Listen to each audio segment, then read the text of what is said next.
Welcome to all. আজকে আমরা একটা ইন্টারেস্টিং টপিক শিখছি, এটার নাম হচ্ছে পিন। চেসের একটা অন্যতম ইম্পর্টেন্ট ট্যাকটিক্স, এটা হচ্ছে পিন। এটা সাধারণত একটা বেসিক ট্যাকটিক্স অফ চেস। এবার আমরা দেখব যে কাকে বলে পিন।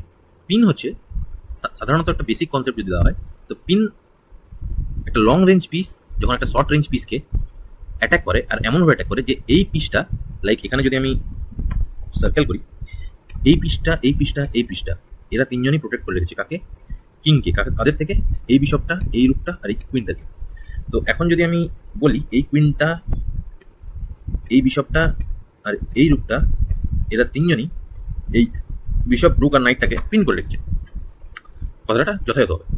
কেন যথাযথ হবে না, যখন একটা লং রেঞ্জ পিস, এই তিনটেই লং রেঞ্জ পিস হবে, rook, queen and bishop, when a long range piece attack a short range or a long range piece in that way, যে কি রকম ওয়েতে, যে ওই পিসটা মুভ করতে পারবে না, দ্যাট পিস ডাজন্ট মুভ। ওই পিসটা যদি মুভ করে দেন কি হবে, আইদার রাজার উপর চেক পড়ে যাবে, কিংটা যেহেতু এখানে রয়েছে কিংয়ের উপর চেক পড়ে যাবে, আর নইলে যদি এখানে কিংয়ের এগেনস্টে যদি আপনি কোনো মেজর পিস বা কুইন রুক যাই হোক রাখা হোক,